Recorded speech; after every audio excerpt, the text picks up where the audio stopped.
This is a lovely space to be in, so thank you to St Luke's for hosting us. Thanks, Abby. So, yeah, that's probably enough from me. Over to Gav.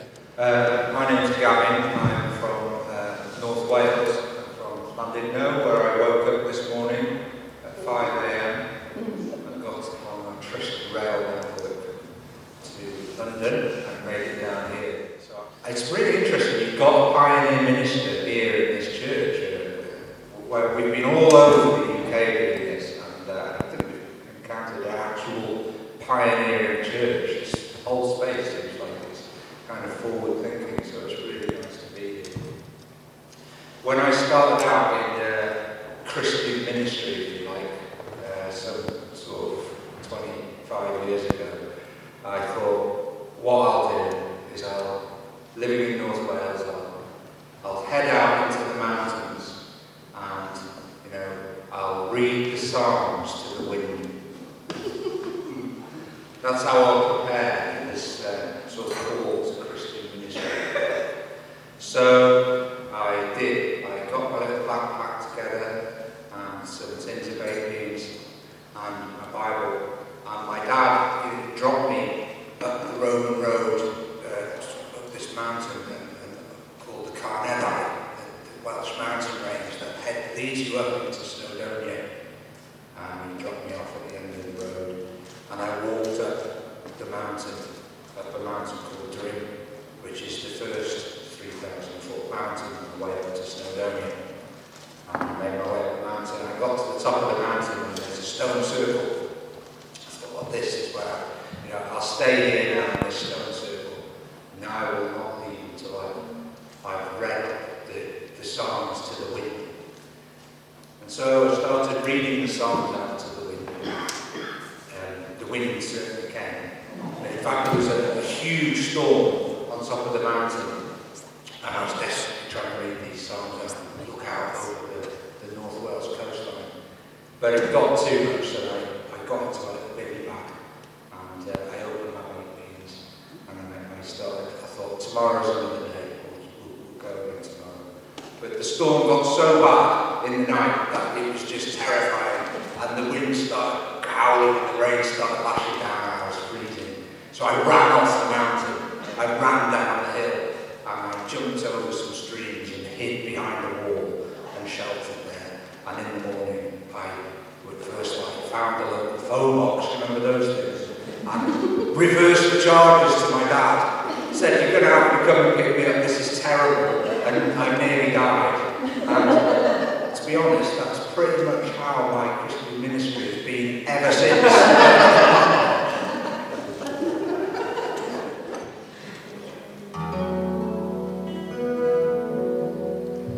We are here to encourage you. But this is a little song that I wrote about.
by shelter your there was paradise, and how I needed was a storm to save me.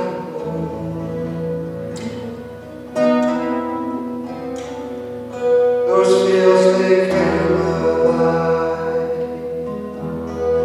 with us arms and stars. We pray together that our souls might take to fall.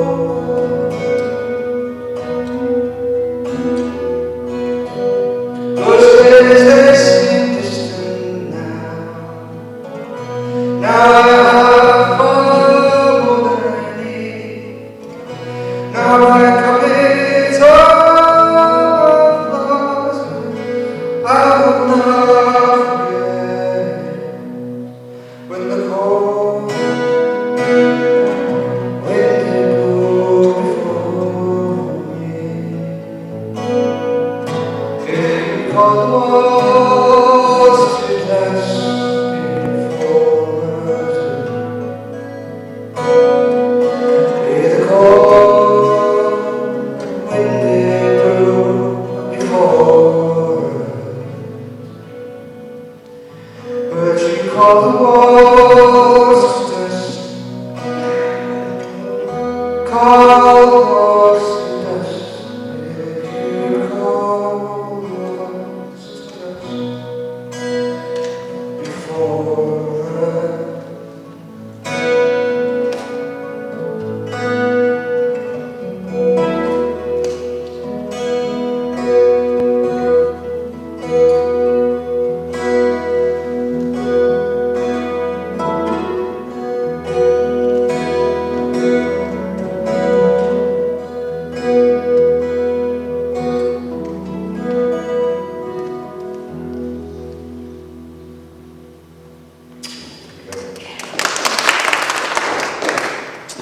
Thanks, Gav. I love that song. Beautiful.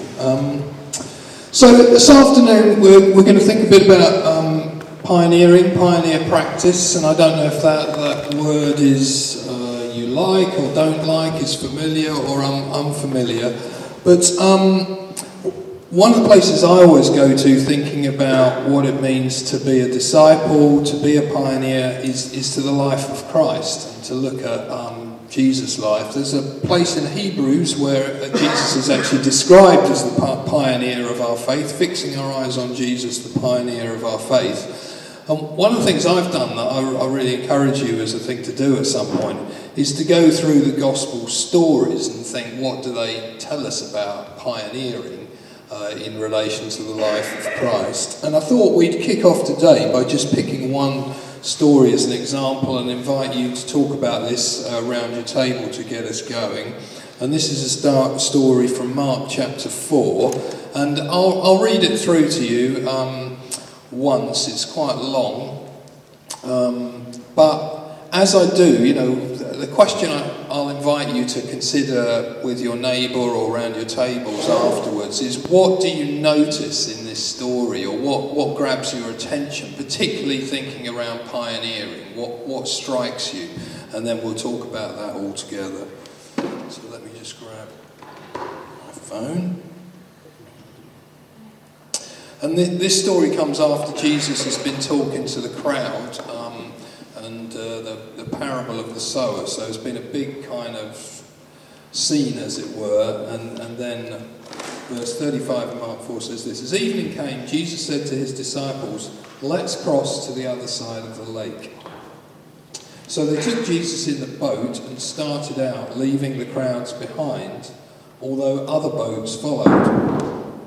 But soon a fierce storm came up. High waves were breaking into the boat, and it began to fill with water. Jesus was sleeping at the back of the boat with his head on a cushion. The disciples woke him up, shouting, "Teacher, don't you care that we're going to drown?" When Jesus woke up, he rebuked the wind and said to the waves, "Silence, be still." Suddenly the wind stopped and there was great calm. Then he asked them, "Why are you afraid? Do you still have no faith?" The disciples were absolutely terrified. "Who is this man?" they asked each other. "Even the wind and waves obey him." They arrived at the other side of the lake, in the region of the Gerasenes. When Jesus climbed out of the boat, a man possessed by an evil spirit came out from the tombs to meet him. This man lived in burial caves and could no longer be restrained, even with a chain. Whenever he was put into chains and shackles, as he often was, he snapped the chains with his wrists and smashed the shackles. No one was strong enough to subdue him. Day and night he wandered among the burial caves and in the hills, howling and cutting himself with sharp stones. When Jesus was still some distance away, the man saw him, ran to meet him and bowed low before him. With a shriek he screamed, "Why are you interfering with me, Jesus, Son of the Most High God? In the name of God, I beg you, don't torture me." For Jesus had already said to the spirit, "Come out of the man, you evil spirit." Then Jesus demanded, "What's your name?" And he replied, "My name is Legion, because there are many of us inside this man." Then the evil spirits begged him again and again not to send them to some distant place. There happened to be a large herd of pigs feeding on the hillside nearby. "Send us into those pigs," the spirits begged. "Let us enter them." So Jesus gave them permission. The evil spirits came out of the man and entered the pigs, and the entire herd of about 2,000 pigs plunged down the steep hillside into the lake and drowned in the water. The herdsmen fled to the nearby town and the surrounding countryside, spreading the news as they ran, and people rushed out to see what had happened. The crowd soon gathered round Jesus, and they saw the man who'd been possessed by the legion of demons. He was sitting there clothed, perfectly sane, and they were all afraid. Then those who'd seen what happened told the others about the demon-possessed man and the pigs, and the crowd began pleading with Jesus to go away and leave them alone.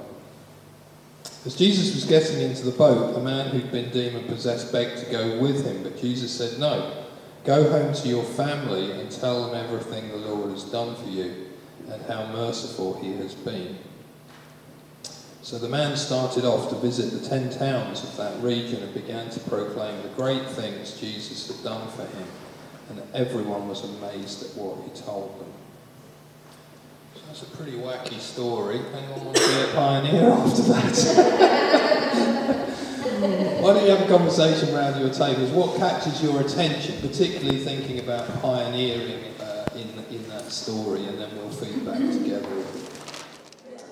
Okay, let's regroup. It'd be great to get some of your suggestions. It's quite a big space, so I will bring the microphone round so you can talk into that so we can all hear, if that's okay. So let's take an idea. Anyone at a table like to go first for the suggestion? Yes. Emma. So there's a couple of things that we spoke about. The first point was the fact he actually went to the possessed person, the person that was the outcast. He came away from his usual hat. So, you know, in a pioneering situation, you're not going to be working in a normal church, being out and about in the community. And the other sort of part to that is the fact it was a domino effect. So Jesus went to the possessed person, the possessed demons went to the pigs, which inspired the herdsmen. The herdsmen then went to the town to say, "Look what's happened, this is amazing." The crowd then came back to Jesus, and then Jesus said, "Go and tell your family." So it was one action that had this ripple, this domino effect. Yeah, thanks, Emma. So, yeah, the first point there was that it required leaving, I don't know what you would call a safer space to go somewhere else. So in Mark's Gospel, I think, this is my own theory, Jesus sort of seems to operate, as it were, in 4 kinds of spaces. One is what I think of as the church space, so did a lot of stuff around the synagogues, travelling, so I definitely had ministry in churches, preaching and casting out demons there too, by the way. Second kind of space was people's homes. So Peter's mother-in-law or Levi's house, there's a lot of stuff that seemed to happen in people's homes. The third space is sort of big public, so the parable of the sower, big crowd just before this on the side. And then there's this fourth space, which I think of as the other side of the lake. It's at the edges, it's at the margins. And the other side of the lake in this story is Gentile. It's in the tombs, which would have been unclean. There are multiple reasons why the disciples would not be thinking this is a great space to go to, and yet for some reason Jesus says let's go to the other side of the lake. I mean, it's often thought it's because they needed a rest, but I don't think that's the case. I mean, if you look back in Mark 3, in one of the crowds there are people from this area, and I think they may have said, why don't you come over to where we are? We don't know, but yeah, pioneering, I think, often is... Well, it's interesting, Jesus does stuff in all of those spaces, and I think pioneers do too, but particularly pioneers gravitate to the edges, to the other side of the lake, to those spaces perhaps that are surprising, where others don't go. Yeah, so thanks for that. Let's take a thought from another. Yeah, at the back there. I'll come to you with the mic.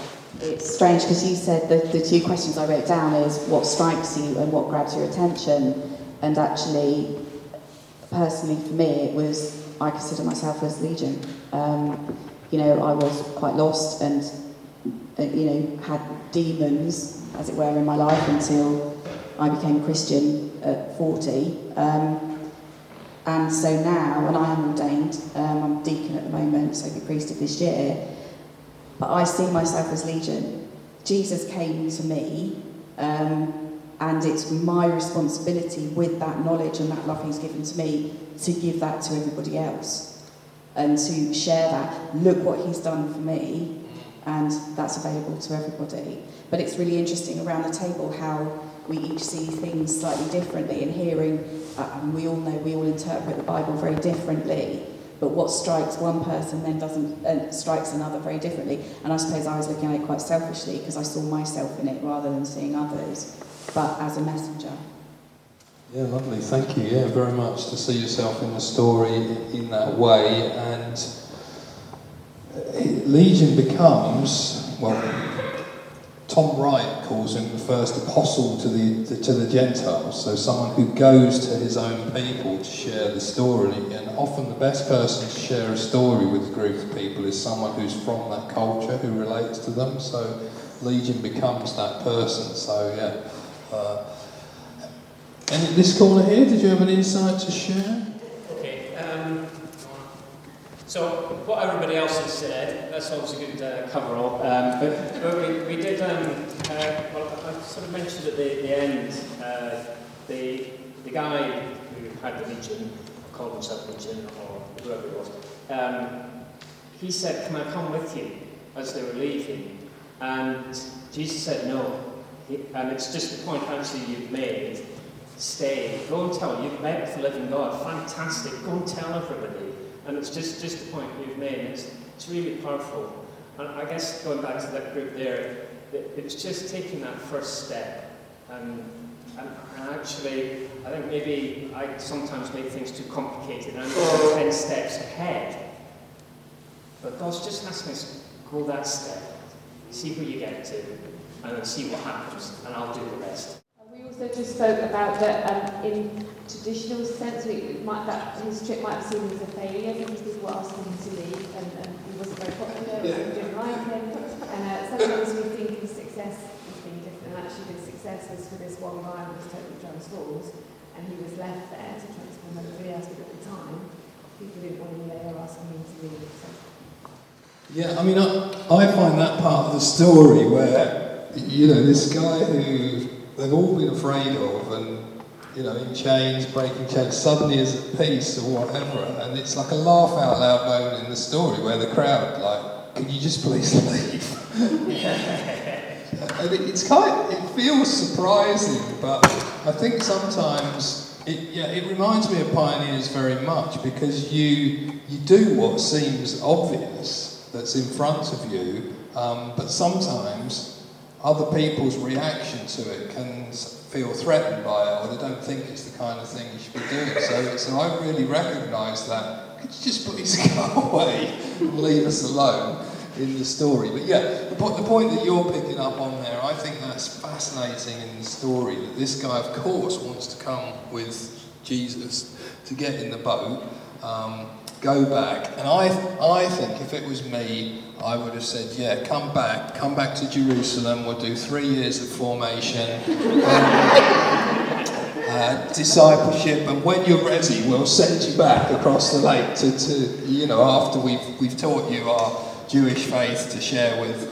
But Jesus doesn't let him do any of that, and my hunch is that the reason Jesus doesn't let him come back is he doesn't want him to pick up all of that other culture stuff, keep him in his own culture so he can share in ways that are at home for people in that culture. I just think the best person to share good news, as I said before, is somebody who's close to the culture of those people. And in pioneering, sharing that and enabling people is the key to that, I think.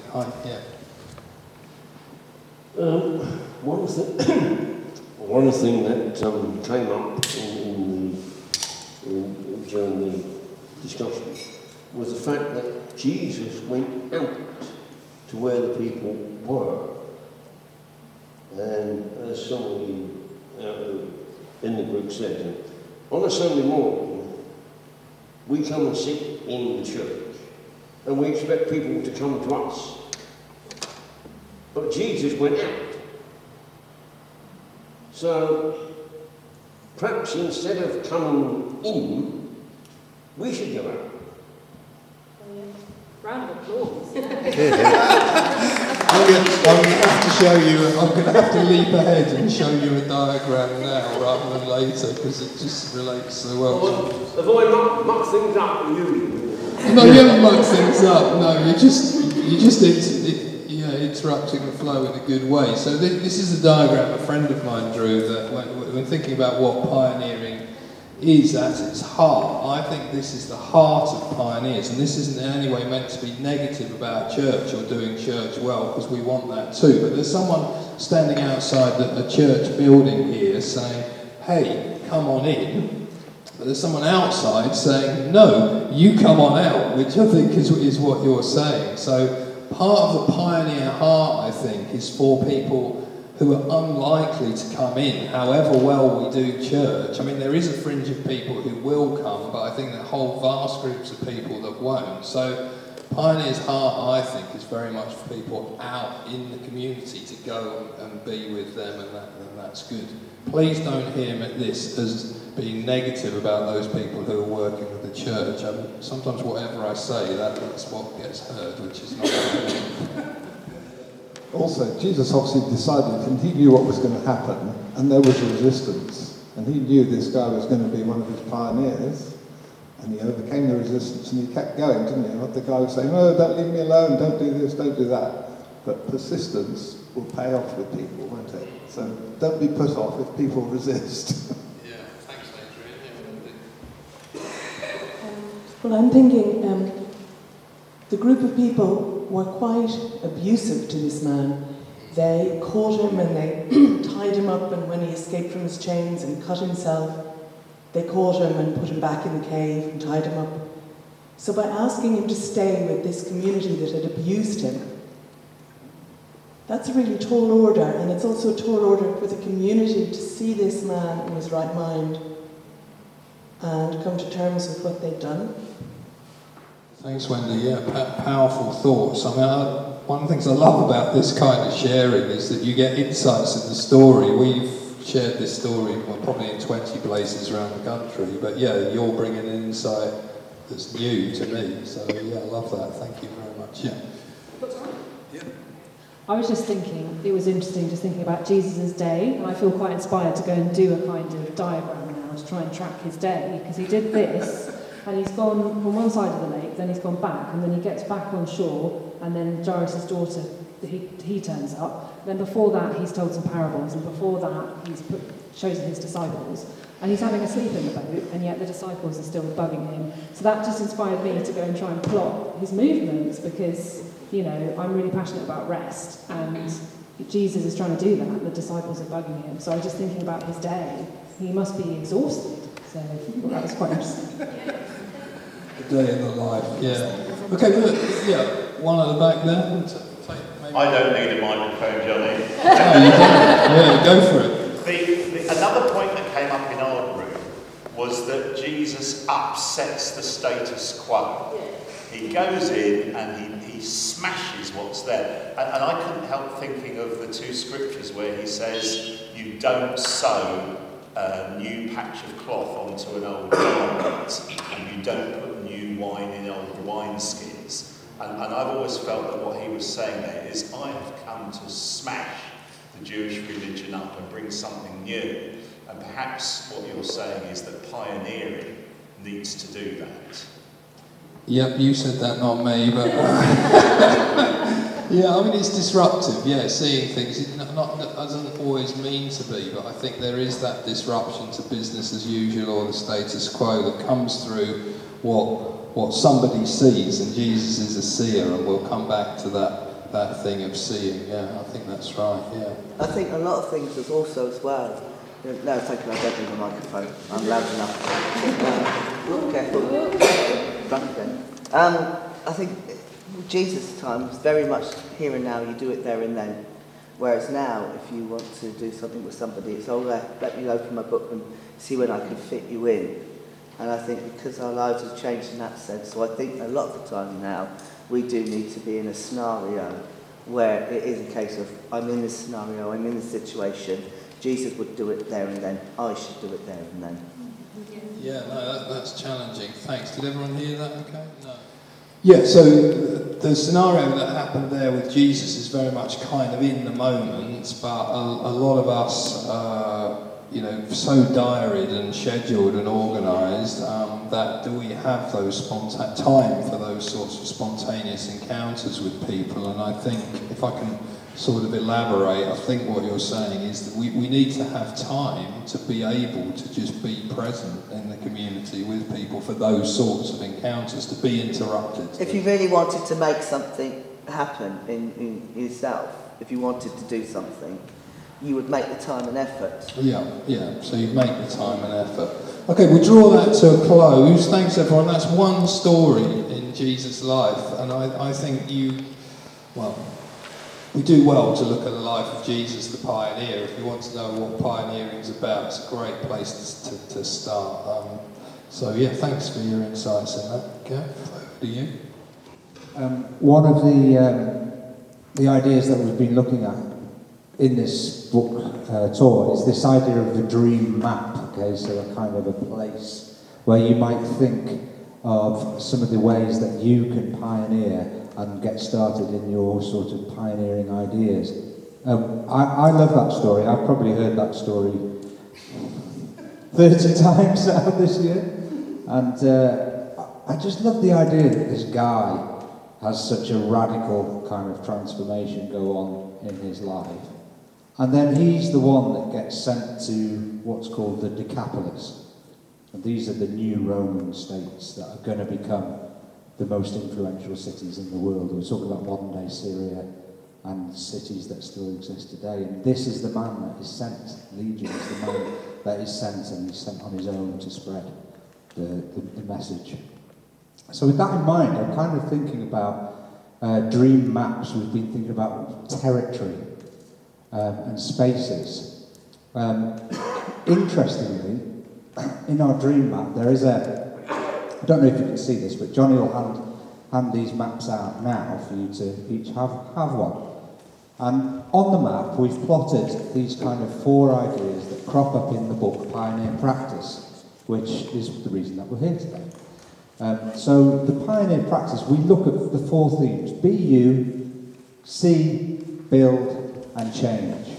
And these are kind of at the core of pioneering ministry, if you like. They're the way in which we've thought about starting. And they're just little seeds, really, for you to start thinking about how you might consider your pioneering. And we'll get into each one of them today. We'll have a look at each one. So as we do that now, you just start to think about where you might be on the dream map at the moment. Where might you be thinking? Are you thinking about you?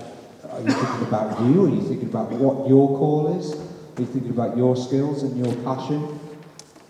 Are you in a visionary stage? Are you starting to see, if I could just get that, there's a vision for me. If I could just get this little seed going. Are you already going with a project? Have you started to build something? Are you in the build phase? Or are you in a time of change? Are you in a space of change, of transition? So start to think about where you are. We've put a corner, there's this kind of edge, and I think about that story of the Legion, and he's really sent right out to the edges.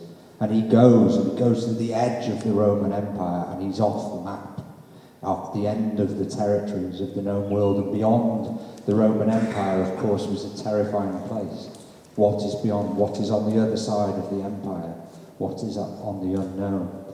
So that's the kind of edge of the dream map, there be dragons off the other side, outside of our comfortable church existence, perhaps, or our own understanding of our faith, what's on the edge of that understanding. And there's an interesting statistic here, which I always get wrong, okay, so bear with me, but the statistic here is that 15% of people who did the survey? Christian Aid? Tearfund did a survey to ask people whether they would go to church if they'd not been to church before. And 15% of the people that said they would go to church, only 15% of them would do so if it was done differently. Is that right, John?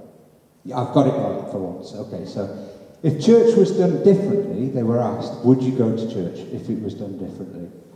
And only 15% people said if church was done differently, they would go. So even if we do church differently, only 15% of people would come anyway, which leaves this 85% of people who still wouldn't darken the doors, which is quite when you start to think, it's taken me a long time to realise what that means, because I'm a bit slow.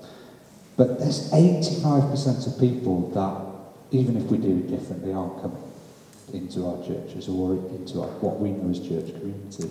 So that's a huge amount of people that somehow have to be communicated to. Or you could ask the question, what is God already doing in those spaces? And how can we begin to join in with what God is already up to in those spaces? So that's quite a challenge. So with all of that in mind, we're going to have a little look, and I'll just read you a little poem, and then this is a poem that I used to help me start thinking about these things. So I've written 4 books here, and we'll get into these today. They're just my way of reflecting on my pioneering ministry. This one's called The Dream Map. Dream map walking this morning, my trusty map with space to dream. My dream map hides its truth from me, but I've learned to trust and step outside. Foot follows foot, slip follows slip, catch follows trip, drip follows drip of thoughts. With you, dream maker, music maker, soul healer, wind breather, gift whisperer, call reminder. I love just to be with you, see, build, change. For this is the dream, you see, a dream being dreamed for me, a map to find me in your dream, inviting me to steal your dreams as I dream walk, sleep talk, step follows step, trust follows trust, follow we must our dream maps, folded carefully into our backpacks. So in your groups, we're just going to spend 5 minutes on this, have a chat, maybe just share where you think you are on the map, and when we'll come back together. More than one thing. What springs to mind for you when you hear the word pioneer? A genuine person, a graceful dissenter. So yeah, here we go, and your answers will appear on the screen, hopefully. Okay, so some of the answers coming up, the more answers we get, the smaller it's going to get. So let me read some of them out, see what you think.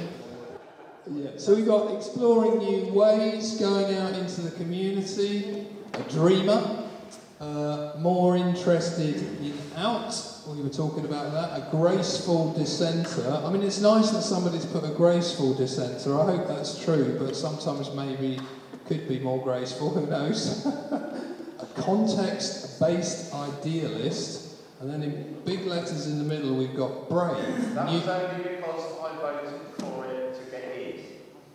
So it's only someone else has written brave, and then I've written it again, and That's fine. No, if things get larger, if more than one person puts them in, but I quite like the brave. If you want it even bigger, someone else will have brave.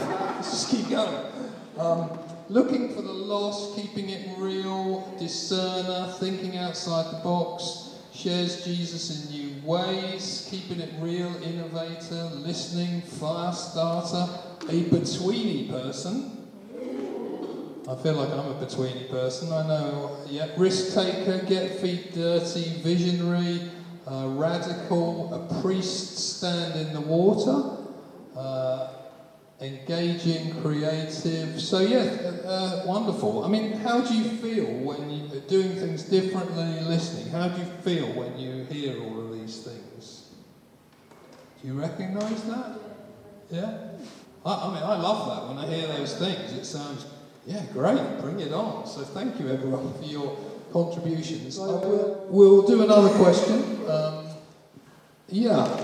What is pioneering? The students that we train at CMS, when people come to train with us, we video interview them. Did you get video interviewed? Yeah. And one of the questions we ask people is, what's a pioneer? And when I was putting together this book, Pioneer Practice, I wanted to do a bit of research related to it, and I thought I'd go back and I sort of regretted this actually. I watched something like 132 videos to find out all of the answers to this question, and wrote all of them down and tried to think what was coming through. And they seemed to naturally fall into 5 different things, and I'll just share what those were with you. I'll read them out because the writing's quite small on this. One of the sets of answers grouped into finding a new way or path. So something about finding a new path, finding a new way that pioneering is about, is what people were saying.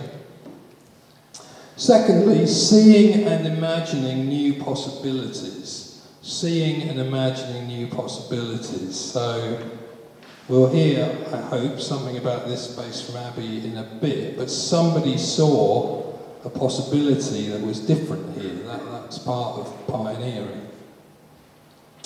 Thirdly, starting and building stuff. So pioneering isn't just about ideas and seeing, it's actually making things happen out of what you see. Then fourthly, some of the answers seem to group together into responding to injustice to make a better world. And often a big drive of people in terms of pioneering is either frustration or dissatisfaction, sometimes anger about particular injustice that leads to pioneering. So, you can probably think of some examples of that. And then the fifth one, grouped into this was actually one of the direct ways that a guy, Nick, answered the question, growing new forms of church where church isn't. Growing new forms of church where church isn't. So these 5 things sort of fell out of these answers. And when I put all of those together, I really liked it. I thought this does feel like it describes pioneering quite well. So what about you? What for this group of people, what would you say in terms of you as a pioneer? What would you relate to? Top is this seeing and imagining. It's really at its heart for you guys. The front runner is imagination and seeing. And I would say, I don't know if Gav thinks this or not, I think that's been probably the front runner at most places we've been to, which is really interesting that whatever else pioneering is about, there's definitely a lot of imagination going on, a lot of possibilities. We are possibility people, which is great. But also, we're about all of these other things as well, finding a new path, starting and building stuff, growing new forms. There's no right or wrong answer to these, and I mean, I kind of like all 5, a bit of all of them, but it's just interesting. It's a bit of a mirror back to you as a group. So we're going to think a little bit about practice as well as pioneering. Would you say that pioneering... Okay, so at the moment we've got 70% gift, 30% something learned. It's a completely unfair question, for which I apologise, sort of. I mean, I may not help on this in that some years back we published a book at CMS called The Pioneer Gift, so we might have contributed some thoughts in this direction. I've certainly talked about it a lot as a gift, and I feel like when I bump into people like, I don't know many people here, people like Abby or Emma doing what they're doing, it feels like it's a wonderful gift, you know, that's been developed. But the more and more I've thought about it, the more I've thought that's possibly unhelpful to think about it that way. Because most areas of practice, like being a musician, you know, Gav has a gift, but he's basically got that gift through a lot of hard work and practice over many, many years. So it's not just a gift that sort of falls out of the sky and you've either got or not. It's something that you can learn. And most areas that involve practice are like that. So an area that I've been learning about is chainsawing and felling trees. I've got a piece of woodland that I look after with some other people. Quite scary. I've done a couple of training courses, but I've probably felled about, I don't know, let's say 40 trees over the last 3 years. And I feel like I'm sort of getting a bit more of a feel for it. That only comes through practice. I mean, that doesn't mean trees always go the way that I want them to. In fact, the last one I felled definitely didn't. But I wanted it to go that way, and it went that way. I can tell you about that over tea later. But it's definitely an area of practice. And the guy, Mark, who did the chainsaw training course that I'd done, had been felling trees for 40 years. And that level of practice is just wonderful to be around someone who you feel they know so much about trees, cuts, how to fell them, where they're going to go, what to do when they get hung up and whatever. And I think pioneering, I'd like to suggest to you it can be a really helpful way to think about pioneering as a practice that anybody can learn. You might feel some people have more of a disposition towards it than others. They're more naturally dissenting than conforming, or whatever ways you want to think about it. Then you could call that the gift, couldn't you? Yeah. You've got the gift to pick up something quickly, rather than doing something else, and then you learn the practice from that. I mean, I'm not for a moment saying it's not a gift, but I think it feels like a gift because someone has done it a lot and developed that. So creativity is the same. You know, I think of that like a muscle, that you exercise that muscle, you get more creative through practice. So, and the reason I think that's helpful is that in our churches, sometimes the way we talk about it, it can feel like you've either got the gift or you haven't. And if you haven't, you can, pray for people or give money or whatever. And it creates a sort of two-tiered thing. Whereas I think it's much more helpful to say we can all get involved in joining in God's mission out in the community in different ways, and part of how we're going to do that is joining in a few risky lake crossing projects together. And through that practice we might develop that muscle, that practice of mission and so on. So that was the thought behind this book, Pioneer Practice, was thinking we've published quite a lot of writing over the years at CMS in the sort of, I don't know, they're all related to practice, but for people training, so theology and so on, this is much more focused on very nitty-gritty kind of things, articles on money and building a team and coming up with ideas and much more kind of practice-focused things. So really want to offer that as a thought for you to take away. If you want to be involved more in pioneering, practice. And any practice that you want to learn, a great way to learn practice is through doing it, but is also going and hanging around with people who've been practicing longer than you.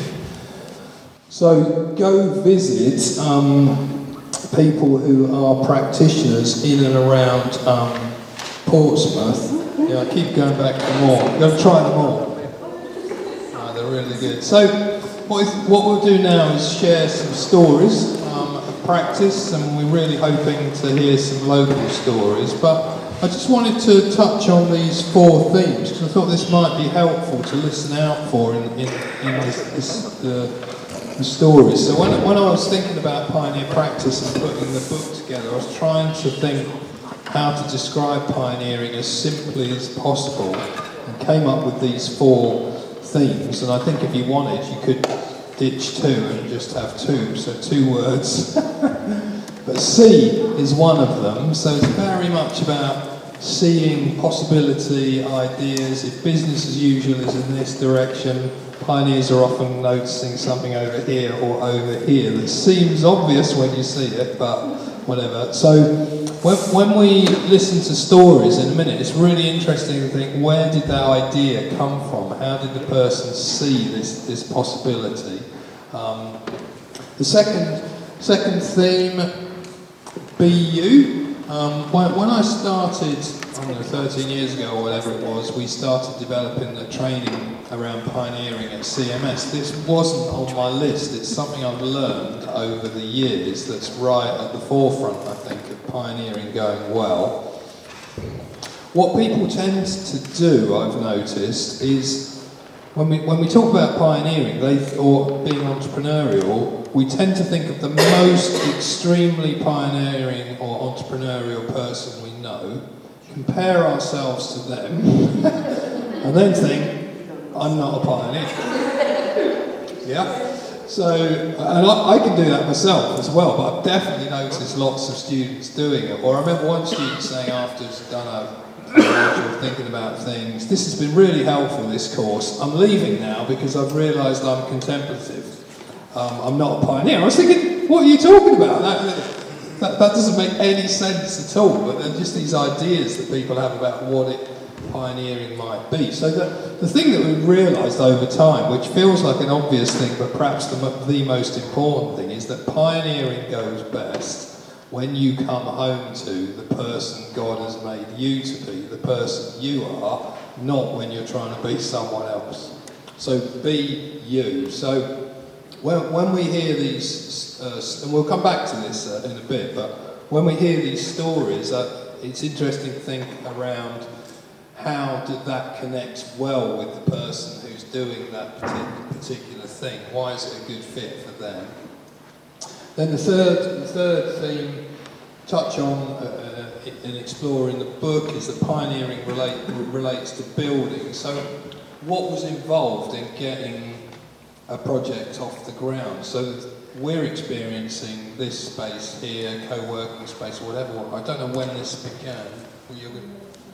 2019, so it's now 2023. So we're experiencing something 4 years in. Before that, there was a lot of thinking, a lot of planning, a lot of persuading, a lot of, fundraising, all sorts of things, and then build, probably physically chopping up the pews and making tables, and I'm sure there was some permission to be got to do that on the way. So build is part of it. So how have people actually built and made something happen?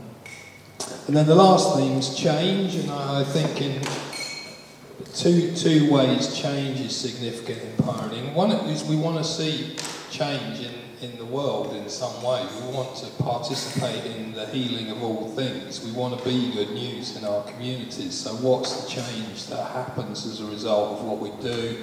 It's important to reflect on that, particularly if, I'm sure all of you have experienced this, if anyone's given you money, they want to know what's happening and want you to count things so you can prove that you're making a difference. That can be frustrating, but I think it's important. But the other aspect of change is thinking about how change happens in communities. So the stories that we hear, be interested to know in terms of St. Luke's, for example, how easy was it to take the church on a journey to do something different? What was the change? Was there resistance to that change? How do you do that well?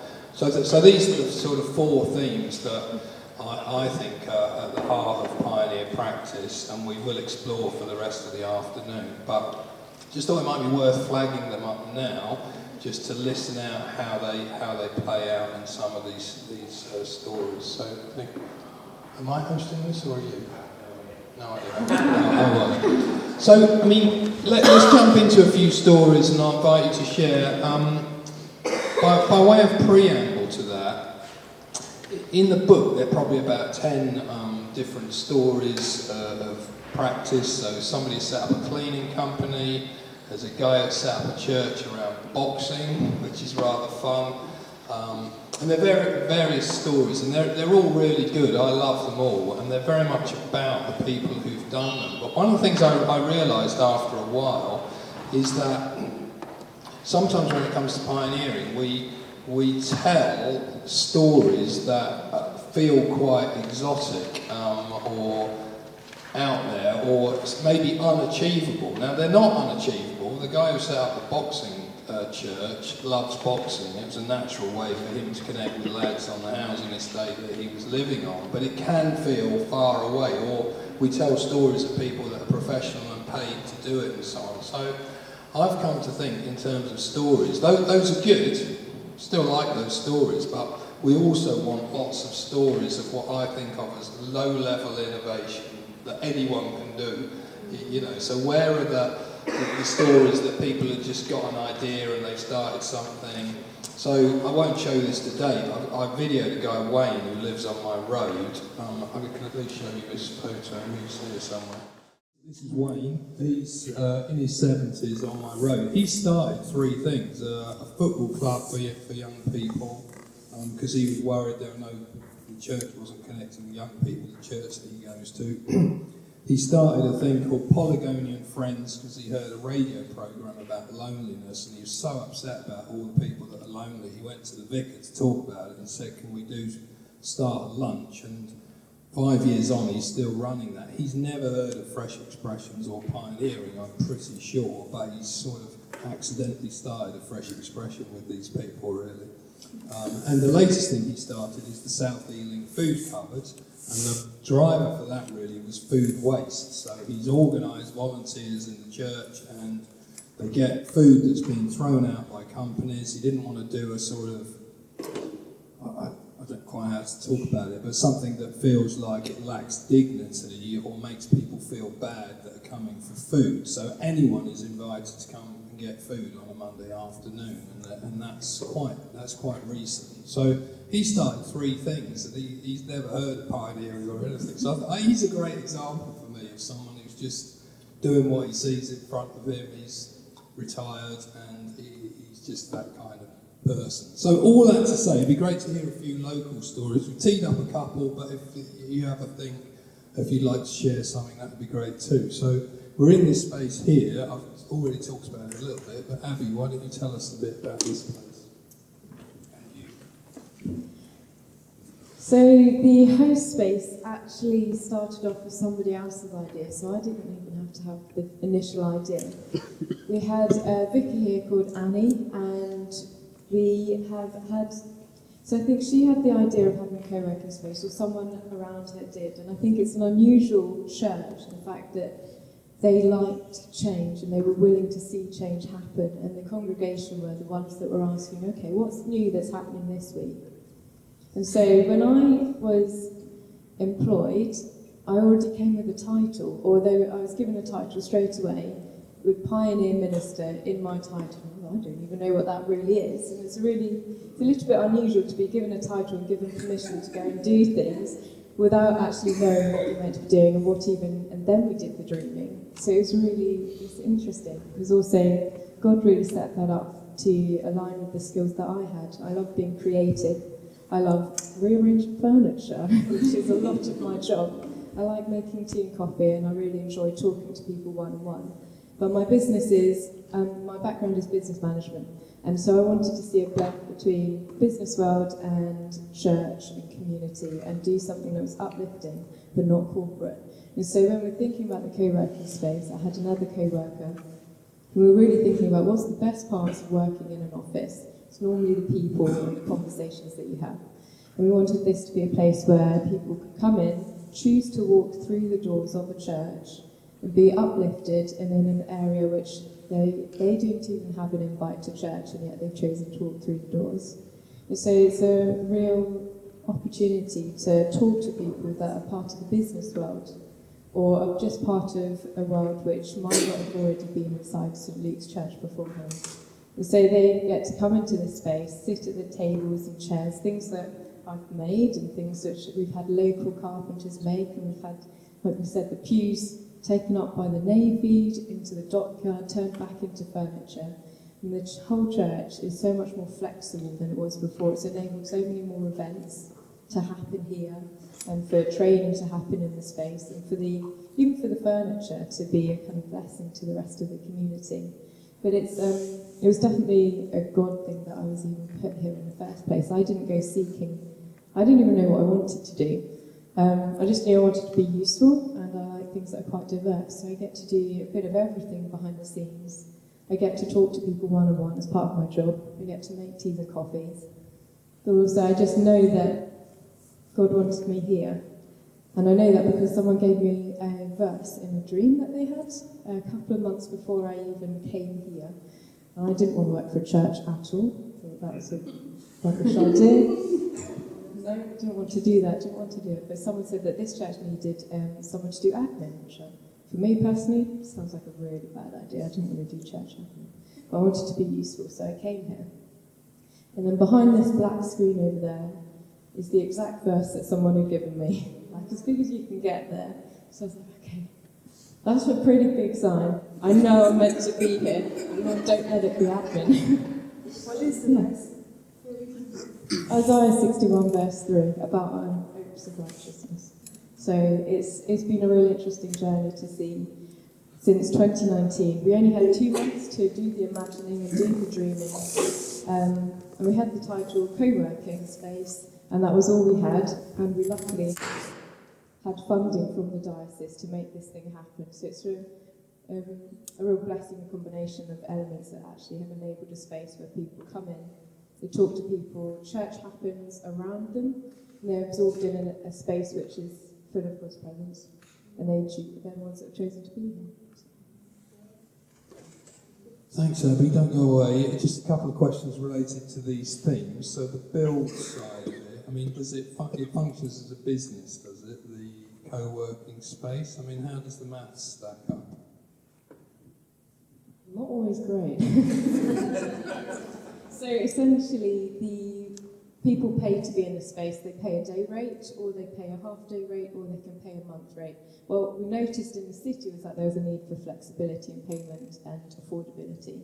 So we wanted to hit that as one of our key things. But it means that it sustains its running costs, but it doesn't pay for my salary, which that has been a grant. So that's been a blessing to have a set amount of money to sustain. Okay, I mean, I asked that question because you've got to ask the money questions in pioneering if you're going to make stuff happen. So, and futuring question. I mean, the other question I wondered about was around change. So, how do you know that what goes on here is good and producing the change that you want to see, that you hope to see? Do people ask you that question? Do you have ways of telling that story? We have a group of pioneers that meet fairly regularly, so it's always good to check in, because sometimes you don't even see or notice the good things which happen. So it's not until I look back that I see actually one person that's been here for a couple of years as a co-worker has now had his child baptised in the church, and has actually had some of his family be part of the nativity spontaneously, had to be a Joseph character. And so becoming part of the Sunday church congregation is something which might be a measurable thing, but I think some of the change which you see is more just in the conversation and people's attitudes and willingness to come back through those doors or participate in events which aren't necessarily specifically co-working related anymore. Thanks, Abby. Great. Yes, lovely to be here in this space. There are multiple ways of resourcing, but the important thing is to be asking those questions, I think. But thanks, Abby. Emma, were you going to share a story, I think, so over to you? I'm Emma, and I am the Cosham Larder manager and pioneer minister. So exactly the same as Abby, I was employed as a pioneer as my job title before I actually was a pioneer. So the Cosham Larder was actually the sort of brainchild of Reverend Amy Webb, who some of you obviously will know. Alongside her, we had the church warden Roger, who sadly couldn't make it today as well, and they thought they needed to help the local community. So Cosham and Women are in quite deprived areas. Some of it's quite well off, but some of it's quite deprived. And they wanted to help people through like food poverty and sort of building a community hub. Alongside the Portsmouth City Council, the Hive, the charity, and people like Southern Co-op, they created a community store basically. So it's actually using one of the old Bowling Green pavilions, so next to the Cosham Bowls Club, and they've completely turned it and transformed it into this most amazing store that people can come and join. You have to just live in Cosham and Women as your postcode, and then it's a £1 annual membership fee, £3.50 for 10 items or £7 for 20.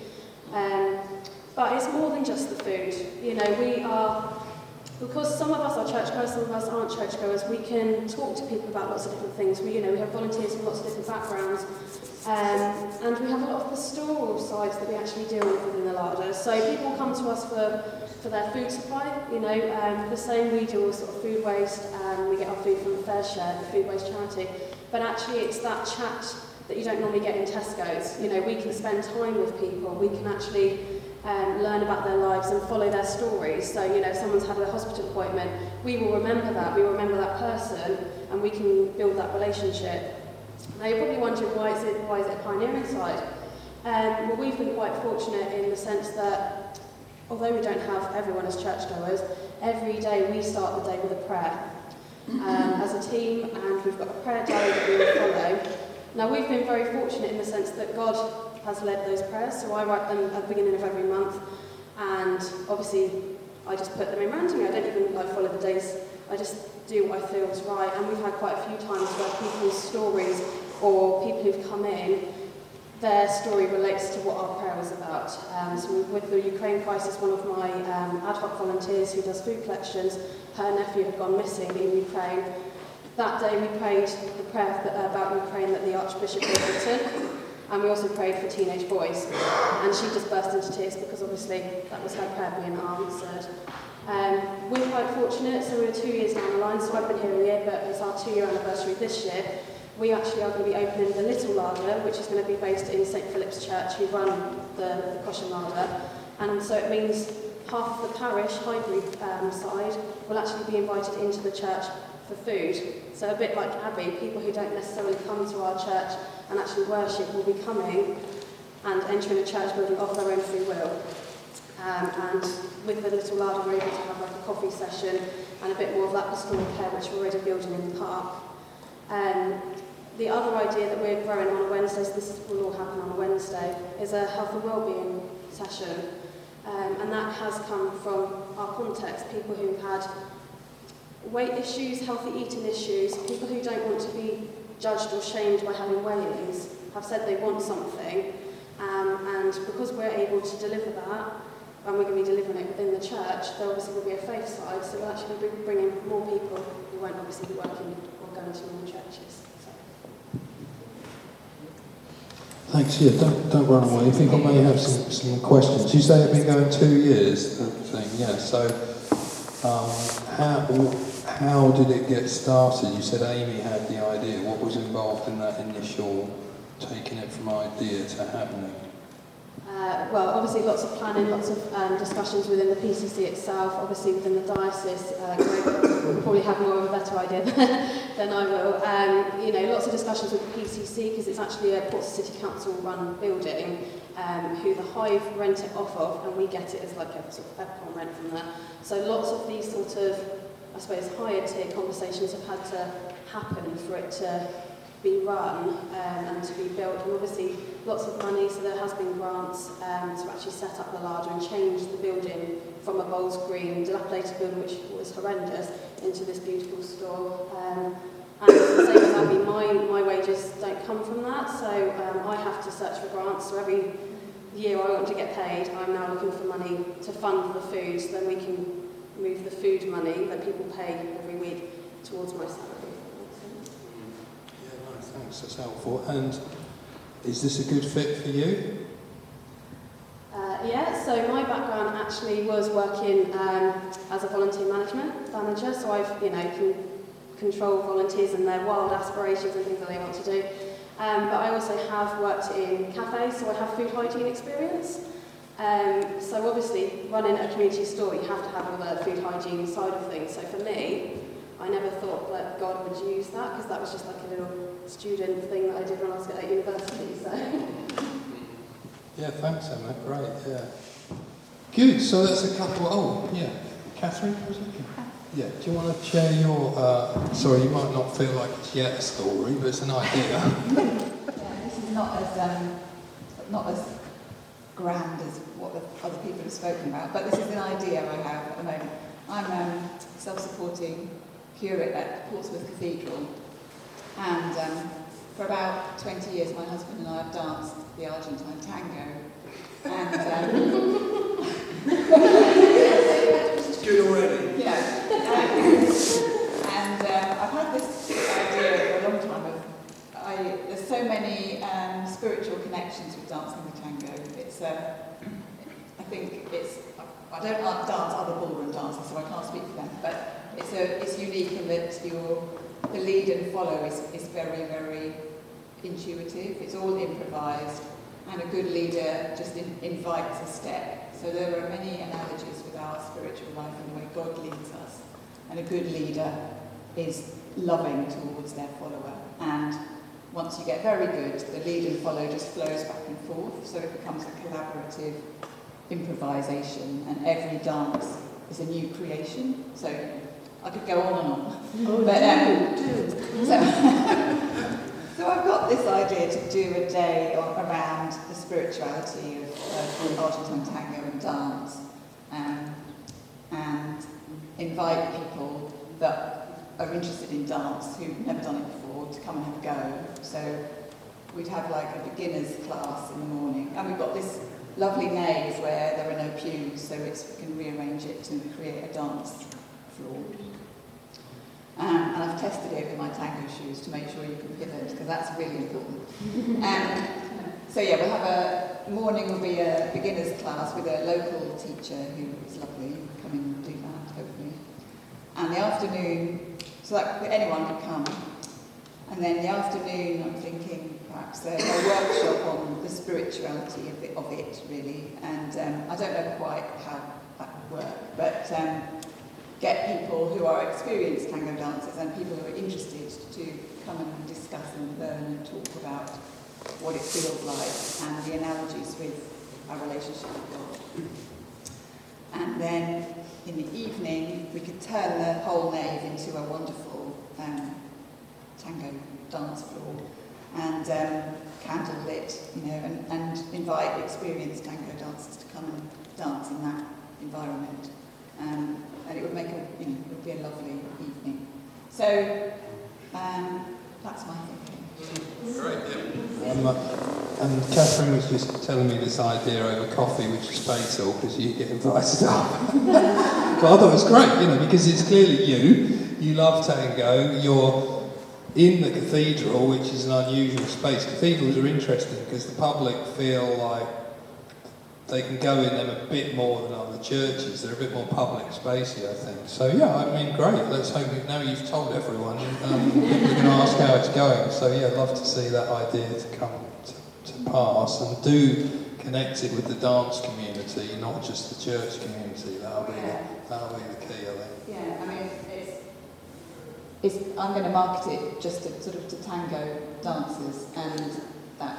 So there'll be a way to, because a lot of people I think do sense the spirituality of what they're doing, and they may not have a language for it or something. So it would be their money. Bring it in. Yeah. Just checking. Okay, anyone else like to share stories? We've got time for a few. Yeah, Mike. I'm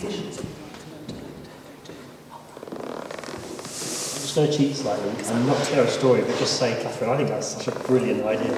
I know people who would love to come to that. I would love to come to that. I just think that's really, really good. So go for it. Oh, thank you. Thank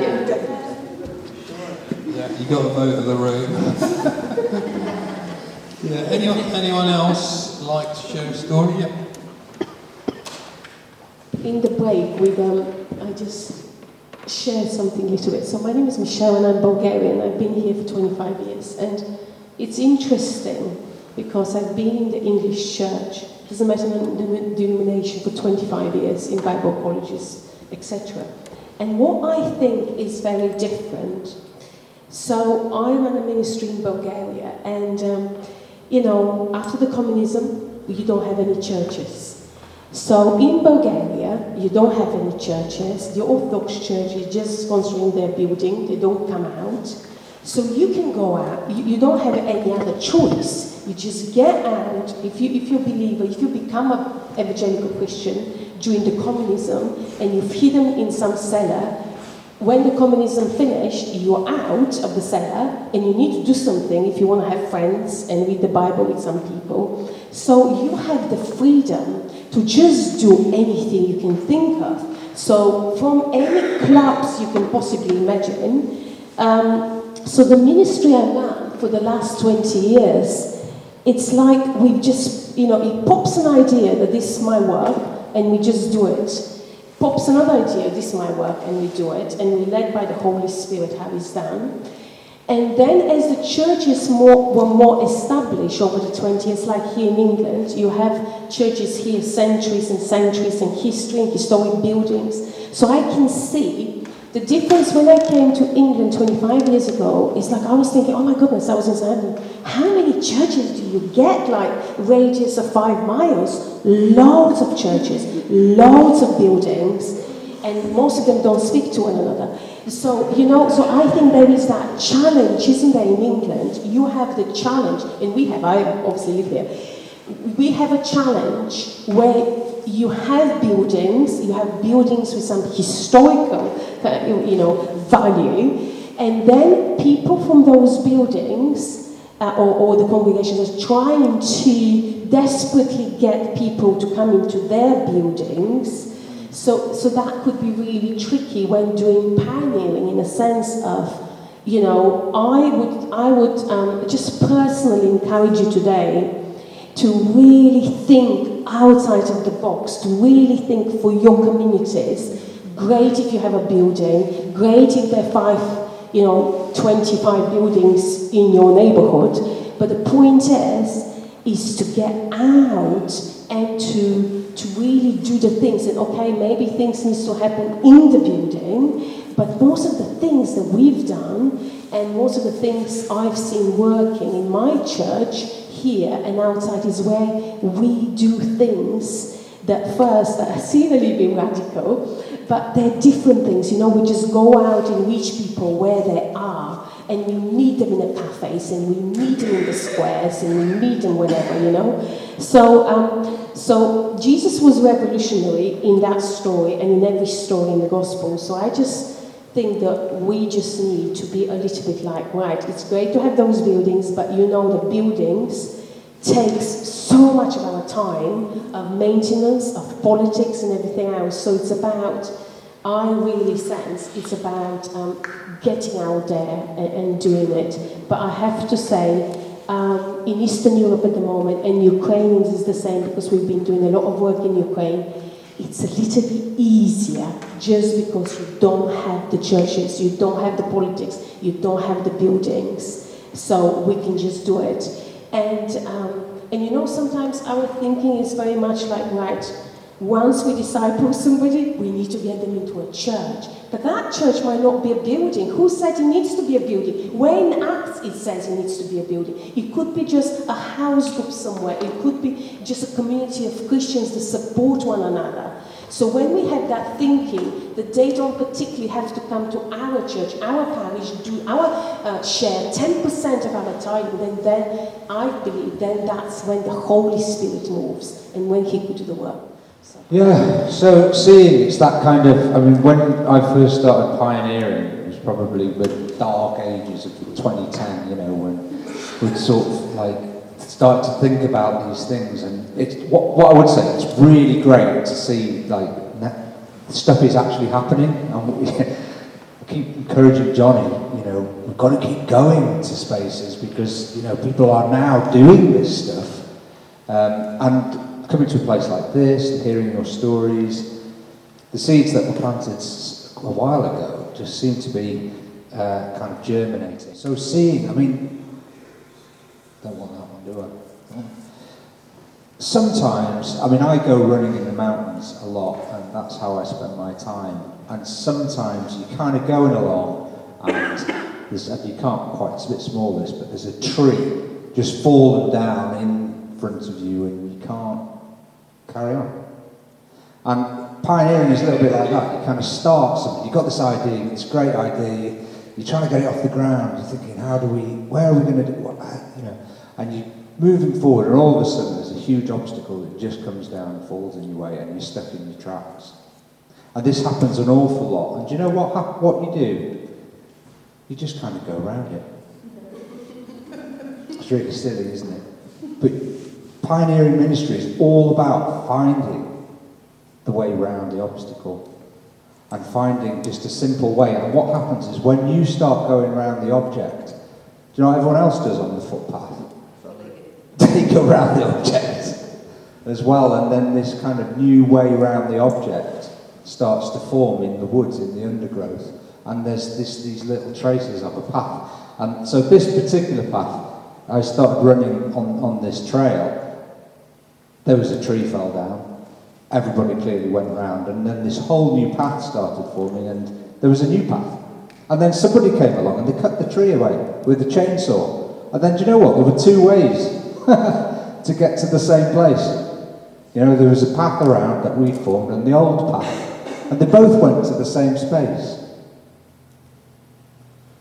I'm not just crazy. You know, I have a way of seeing things differently. You might feel like those phrases just jump out and resonate with you somehow. You know, you just have an inkling, you have the gift of not fitting in, just not quite right in this, I'm not comfortable here. I want to go over there, I don't quite know how to get there, but that's where I want to end up. And I don't quite feel like I belong here, but I know there is somewhere that I do belong. I'm gifted at seeing things differently. You know, when you're going along and some people seem to just see everything completely differently to you. And there's something over here, and you just don't see it because you're looking over here. And then you're like, hold on, guys, have you not seen this really obvious thing here that's going on? Can you not see this? Pioneers have the gift of looking sideways and seeing things that people don't miss, or people do miss. And it's just having the guts, I guess, to say, perhaps we could do things slightly differently.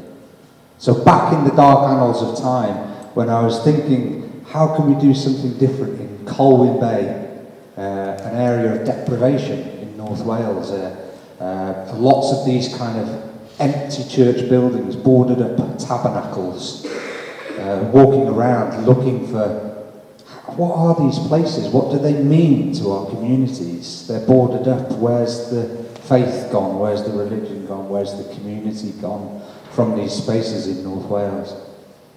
And getting to get into some of these places and ask questions. Who owns this building? You know, whose space is this? Who's in charge? Yeah, who's got the power?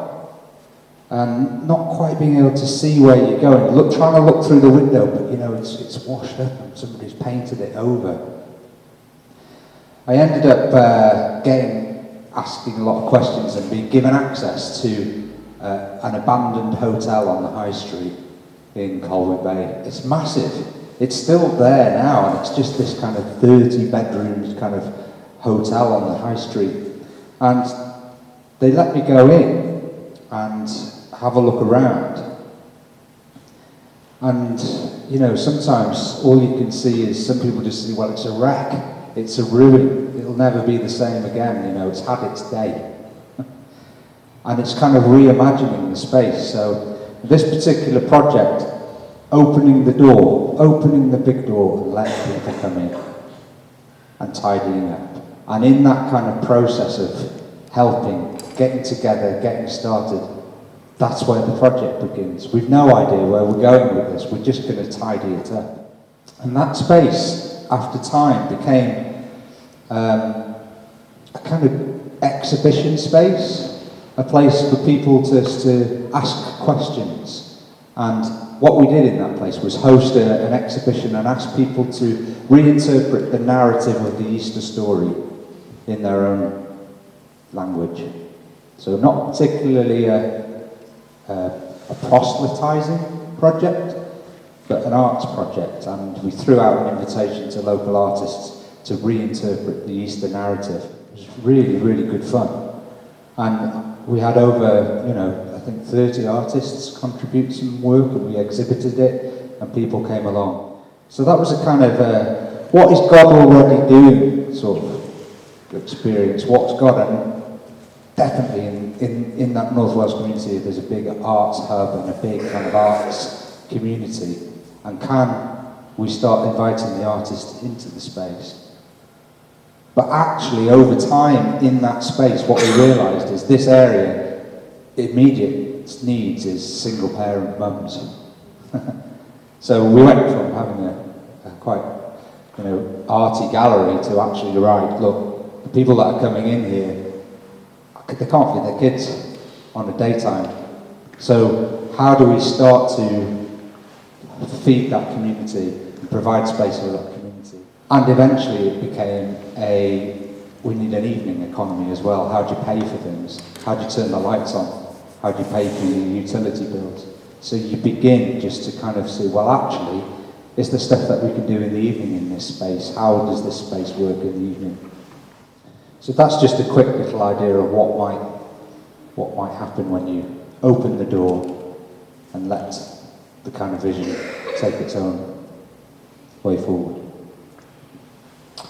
Thanks, Gav. Yeah, a little flavour of some of Gav's pioneering there, which is using the arts. And the stories that we've heard, I'm probably pointing out the obvious, but the connection points for people in the communities, things like the arts, dance, food and hunger, the need for people to belong. These are quite kind of ordinary connection points that exist in most communities. So pioneering it can be just about noticing things that are quite easy to make connections around, I think, in terms of seeing.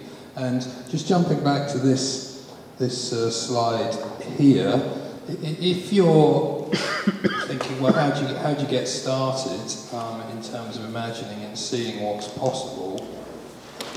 My suggestion for that is get together with a couple of other people or a group of people down a pub or a cafe, or come and sit in this space and explore some questions like this. What's bugging you? Or, what are you frustrated about? That's a really good question, I think, to a start point for seeing what's possible. What are you longing for? I think our kind of people's longings, our own longings, give us some big clues about things. And what's possible? How can we get into a space of imagining and so on? And just create space for those kinds of conversations with the people that you're with, and see what begins to bubble up, see what you notice. You don't have to do all of the things that people come up with, answers to those questions. There's always a thing around discernment of all the ideas and possibilities that you have. But I think there's something about, in our communities, our friendships, our churches, creating a kind of, perhaps changing the air to think that it's air where things are possible, where we can do, not that we're told why we can't do. So creating spaces for those sorts of conversations can be really, really helpful. It's quite simple, but quite profound, I think, for people. So just jump to a second theme now. Be you. I said a little bit about this on the way in, and as I say, for me, this has become a really important kind of theme, question. How can you become more fully the person God has made you to be? I mean, it sounds an easy question, but it's our life's work to come home to ourselves. And some of us perhaps find that more difficult than others. There's all sorts of struggles that we all have. But have you guys got pens and paper or phones you could have a go at this on? Here's a little exercise for you to try.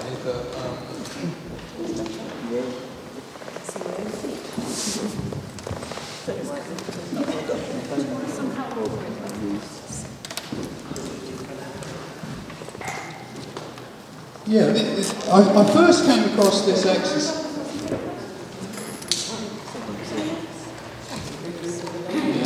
Well, you can do this on the back of the dream map. Just flip your dream map over. You could do that now if you want. So, I first came across this exercise online, and I'm with my wife Jenny and my two lads Joel and Harry. This is when they were teenagers, so this is quite a few years ago now.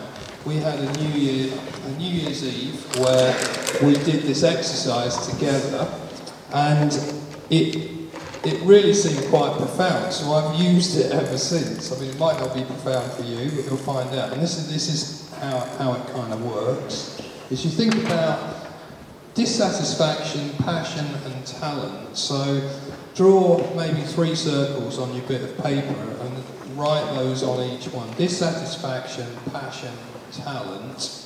And then think about what are you dissatisfied about or angry about, you could say. What really gets your blood boiling, as it were. What are you restless about in that way? And maybe write 8 to 10 things in that circle. Passion, what are you passionate about? We picked up some of Michelle's passion about getting out. That might be something you're passionate about, but what things do you have a passion for? Write, I don't know, 5 to 10 things in a circle. Then the third one, what do you have a talent for? What are you good at? You're good at organising? You're good at coming up with ideas? Good with people? What do you have talent for? Write a few things down in that circle. I'll give you time for this in a minute. And then, this is the big leap, distill those things, each of those things down to maybe one short phrase or idea, what captures each of those, and try and weave them into a sentence that says something about you.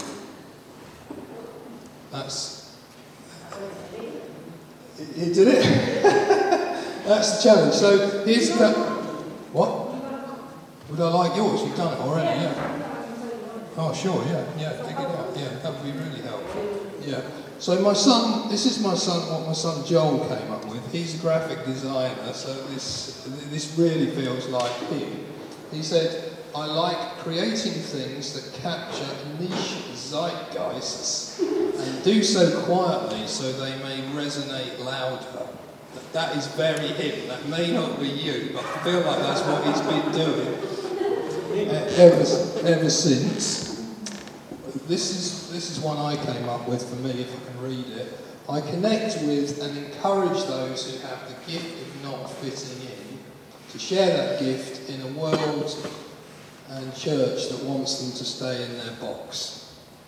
That's what I came up with. So the thing that I came up with around frustration was where people are restricted and limited. The talent, I think, is in me being able to encourage and connect with people. And you can see the frustration there. So you can see how those 3 things you weave into a sentence. That's the sort of idea with it. Katie, do you want to share what you've come up with? Great, It's on LinkedIn. This is how confident I am in it, putting it out there. Because I really thought, wow, that was one of the things I took away from the workshop when I did it. It was so helpful. That and one statement, which is in my statement actually. So I'll read it to you. But it took me a while. I came on about 5 goes at it. Right, you ready? I am here to help women and male allies to find more freedom in work and life and to make things happen through cultivating creativity, joyful experiments and hosting and holding safe spaces. Thanks, Katie. Yeah. So, as Katie says, this exercise you can take away with you and work on a bit. I mean, you've only got a short amount of time, but you just have a go at it for 5 or 10 minutes or so here, and then if anyone wants to share one, you're very welcome to, but there'll be no pressure to do that. Yeah, see what you come up with. So that's something you can take away with you. Hopefully you've made a start on that. Does anyone feel like they've managed to craft something or not? Do you want to share anything? No, it's fine not to.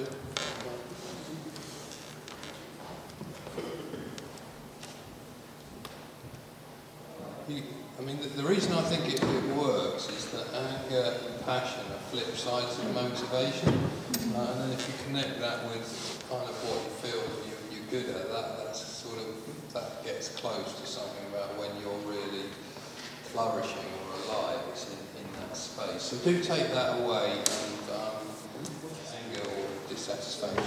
They're flip sides of motivation, and often things that make us angry motivate us, but also what we're passionate about that motivates us. One's a sort of negative, one's a positive way of coming at it. I think they're two ways of looking at things. But yeah, all that's to say, whether that tool's helpful for you to pay attention to who we are, the person that God's made us to be, to try and pioneer, or just live your life out of the gift of that rather than trying to be someone else. Life goes better, including pioneering. And then I think another thing related to being you is looking after yourself. So we come to talk about soul work at CMS with students, that part of following in the way of Christ and pioneering is paying attention to what's going on in your own life, developing practices to look after yourself, both mentally, physically, spiritually, things like spiritual direction. A lot of pioneers find contemplative practices helpful, I think, partly because they relate to paying attention and awareness, which relates to that seeing. So do try and develop practices that look after you and find people that know you well, so that you stay well. You stay well and you do well. That's who you are is very important. So we just jump to Bill's. Yeah, here's a question. What do you need most help with in your pioneering? Now, I mean, I've written some things on here, so you probably can think of other things, but tick up to 3 of these. What do you think you need most help with? Okay, so, I mean, these are just some examples of practical things. Top of the list, it's now just changing. Top of the list at the moment, is the top 2 anyway, team, help navigating structures. And with team, are you thinking, can someone shout out, it's probably unhelpful, it just says team. Is that finding people to be on a team, or working with the team that you've got, or both? Finding people. Finding people, yeah. Building teams. Building teams, yeah. So teams right up there for you guys. I think that's good. And then help navigating the structures. Does anyone want to comment on that? What do you mean by that?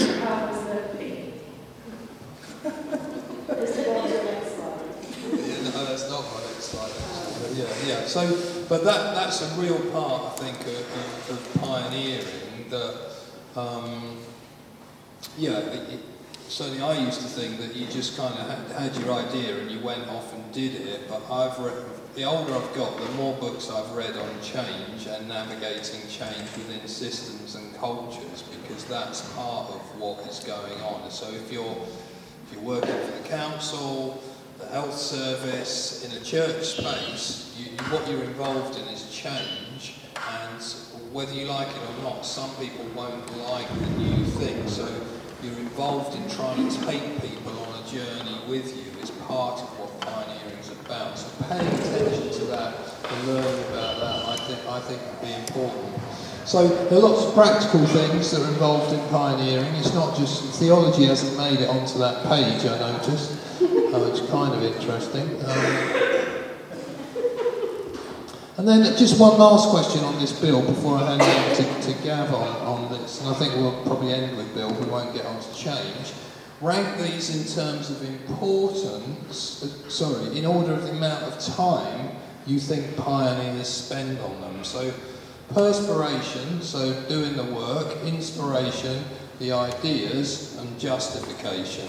What do you think pioneers spend the most time on out of these? Put them in order. So they're all pretty evenly spread on what you've got here. Quite a lot of people think that pioneers just sit around having ideas and drinking coffee all the time. I mean, I put this slide together because I read a book on creativity by this guy George Lois that ran an advertising agency. I know that's not quite the same as pioneering, but it's in the space of thinking up ideas. And in answer to this question, he says this is how he thinks the time is spread for creatives. He says he thinks it's 1% on inspiration. They love doing it, but there's 1% there. There's 9% on perspiration and 90% on justification. I mean, I roared with laughter when I read it because I thought that cannot possibly be true. But the more I thought about it in relation to pioneers, I reckon there's more than 1% inspiration. There's more than 9% perspiration. But the justification piece, reporting, explaining what you're doing, fundraising, etc., that whole talking to other people is a big part of the practice, and it's a really important part of it. And if you don't do it, it gets derailed, So yeah, it's just kind of interesting that this whole area of build, there's a lot of just really nitty-gritty, practical kind of stuff that is a normal part of pioneering. So yeah, build is worth having a thought about, paying some attention to. Gav, do you want to see, you've built all sorts of things. In fact, you're building a house right now, and you might have just taken on a building on the high street just now. Yeah, so my sort of, the stories I told you before about the space that we ended up building became quite a large project in the end, which, where are we in the slides? There we go, let's have a slide. So this project grew over 10 years into a kind of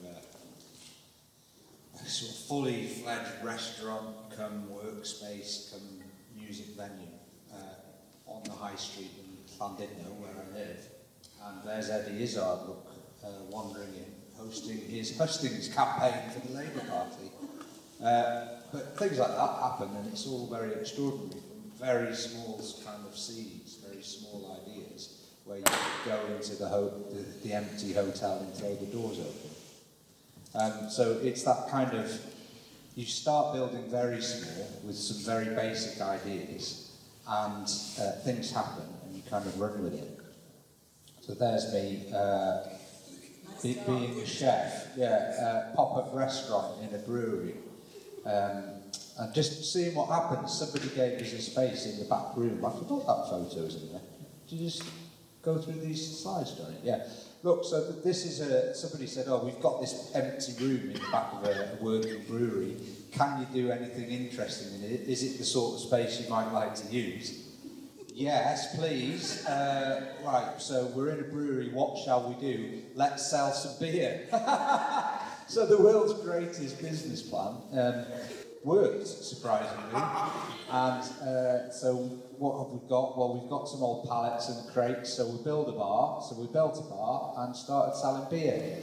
But the reason I mentioned selling beer is because actually product in your business plan is really, really important. It's the thing that pays the bills. It's all very well having a space and an idea, but you need a product. You've got to sell something if you want to keep the lights on, okay?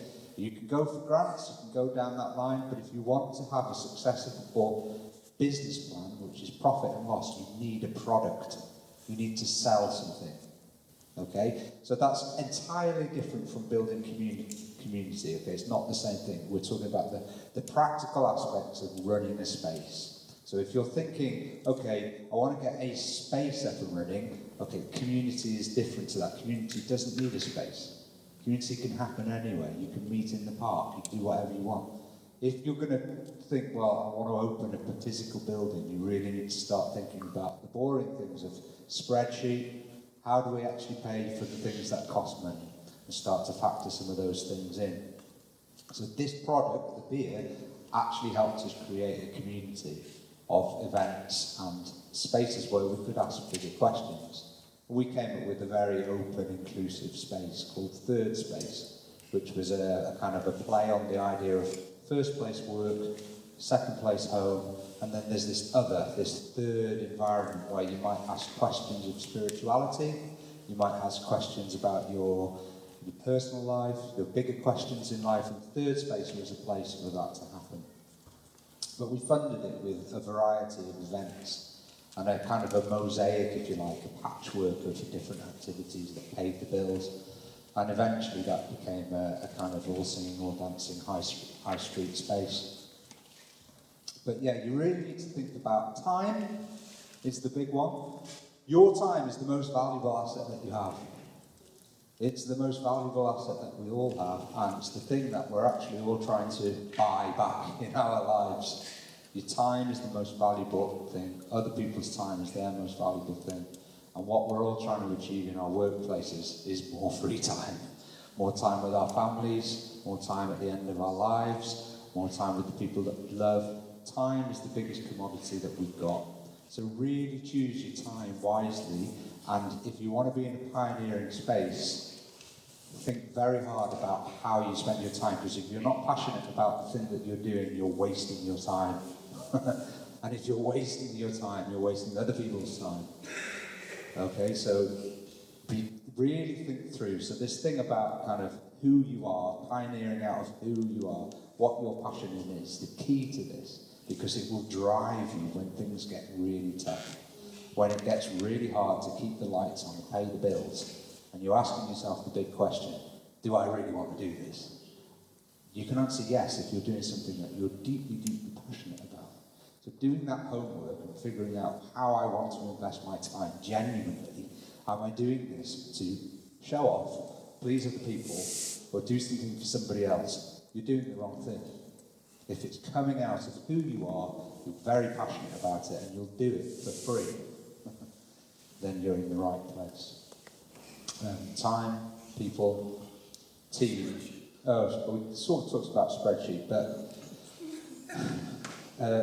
having a spreadsheet is a really dull thing to think about, isn't it? But it's the thing that will help you plan your time and your people, and having a way of organising all the things that you've got to think about when you start a project. Spreadsheets are the kind of thing you might need to start working on. Just organising your thoughts, putting them into structure, putting your days of the week in order, how you're going to plan your time, which jobs you're going to tick off on which days, and actually start building a kind of project plan into a spreadsheet is one of the most helpful things I ever learned. I never used to even have a calendar. 2008, I did not have a calendar. Age 28, I had absolutely no clue what day it was. You know, somebody said to me, you know, if you get a calendar, then you can start meetings and book them, and it was just like an eye-opener to me. So, there we go. That's the kind of thing. How are we doing? Can I ask you a question? Oh, yeah. Do you operate as part of the team, or are you a bit of a local? I'm a team player, but it's kind of like, here's the thing. Like, it's very easy to start a team. It's really hard to get rid of the team. Okay, that's my kind of philosophy on that, right? Volunteer manager.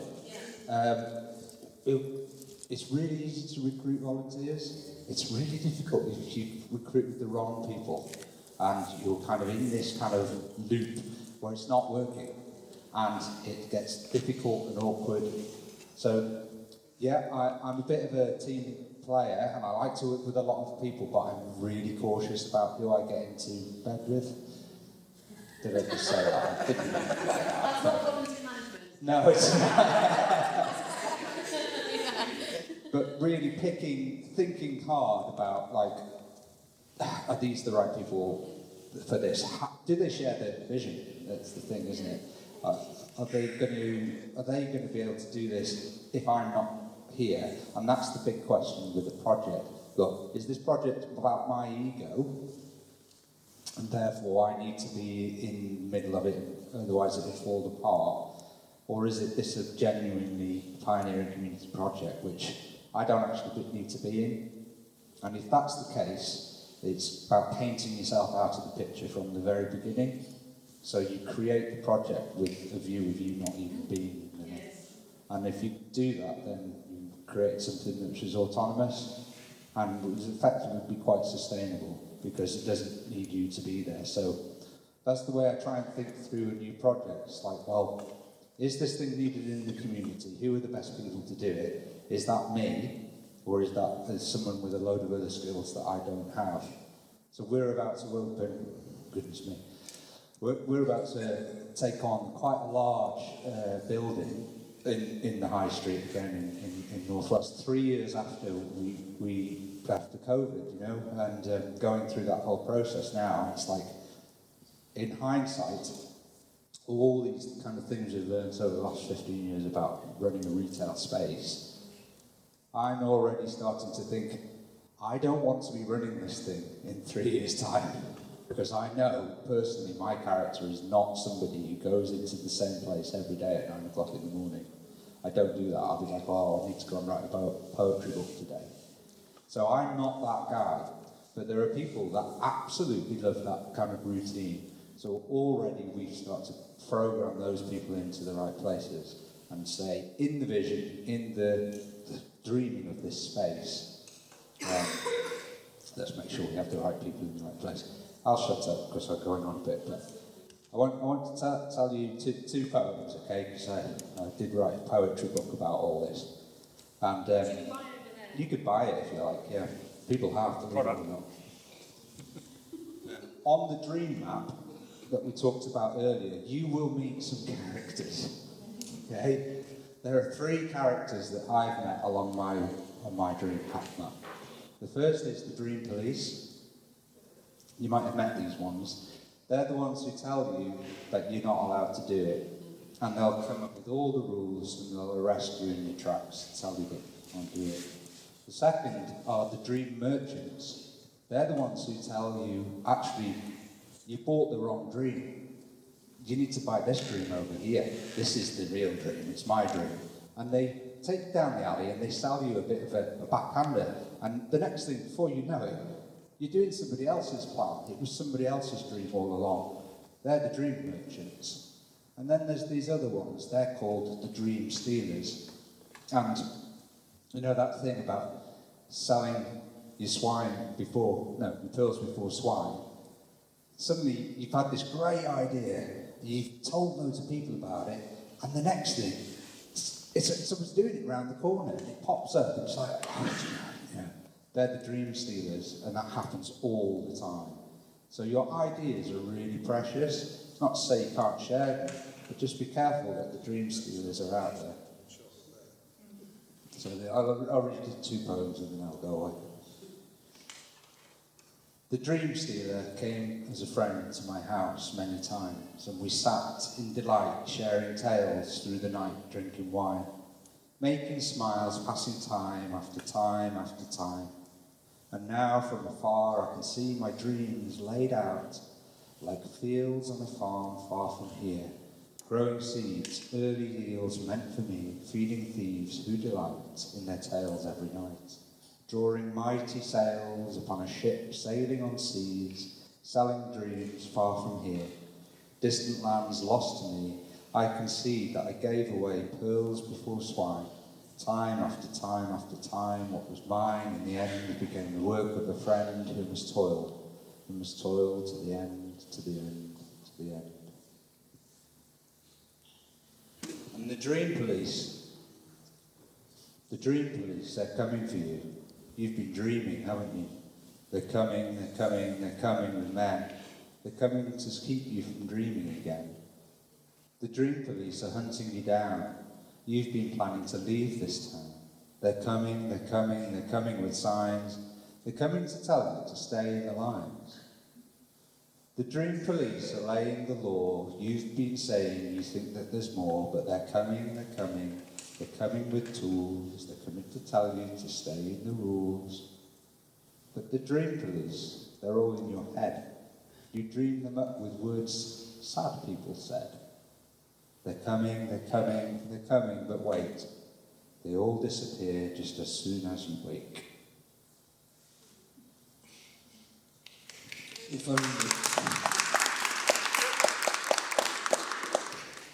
So our time's just about up for this afternoon thing. Thanks so much for coming, staying with us. Just a few last things. One, I think it's, you were asking about team, which is really interesting. You were lone wolf or whatever. I mean, I think movements are what changes the world. So it's great to see so many people here. But my encouragement is to connect to other people in Portsmouth. I mean, you can connect to people nationally, elsewhere as well. But there's great value in being together. We need one another. So do make the most of connecting where you can. CMS, we run some various training things, some hubs around the country doing training on a series of weekends that are unaccredited. We do certificate, diploma, degree and master's thing. You can even do doctoral research. So do have a look at, or we'll send a follow-up email with a link in or something, but if you Google Pioneer Church Mission Society, you'll find the website. Katie's training with us at the moment, so don't ask me if it's any good. Go and talk to Katie, or Gav has done everything available, so you can talk to him.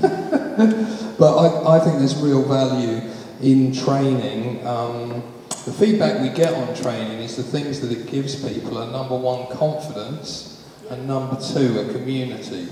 So you do get sort of theology and mission and other things as well, but the top two things are never the content of the training, they're the confidence and the community. So do have a look at that, if that'd be of interest. The book Pioneer Practice is here, that's £13. Do come and have a look at that, or you can order that through getsidetracked.co.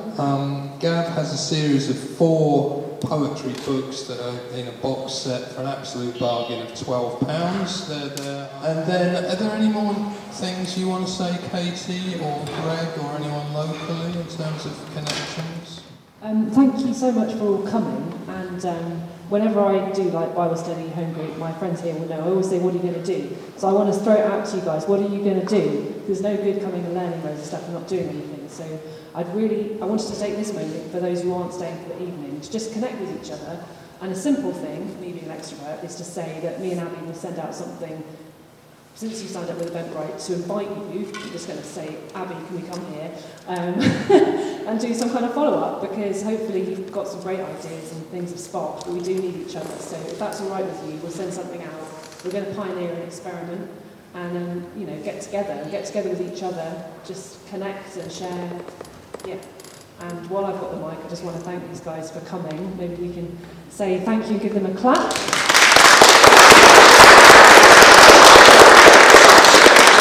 It's really brilliant. It's really interesting to see how it was different from when I came. And Gav's got 2 new shops and joined me around the country and is now starting all these hubs around the UK for pioneers, which is fantastic. And we are the last stop on their tour, so I'm just really grateful. I'm really grateful you're all here.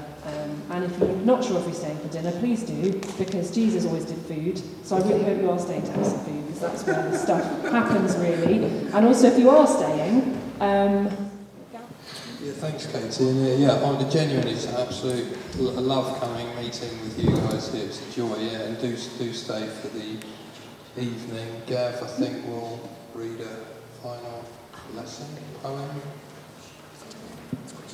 Yeah, thank you. This is meant as a blessing for you here. Come home to yourself where the first fire was lit, where the larder is full and the curtains keep warm, neither open nor drawn, candle lit or blown. This space is your own. So feel your way through the dark and come home. Come home to yourself, for you've been long away hosting parties for kings who care not the way that you flow or whether you grow. They just feign that it's so, but they'll never know. So come home. Come home to yourself, stare with care at the shadowy walls where your true outline falls, silhouetting your call. Yet emblazoned through it all is your name, the name I gave to you, and your dream, written over and over from the joy in your heart, mixed with dust from the hearth. Hear these words play their part and call you home. Come home, lost girl. Come home, lost boy. Just drop it all and come home, dressed as you are. Drag your feet through the mire, barefoot to the fire, feel the roots in the ground, refound, then refounded, refine the flame of your soul, light the wick of your whole self, and come home, and come home.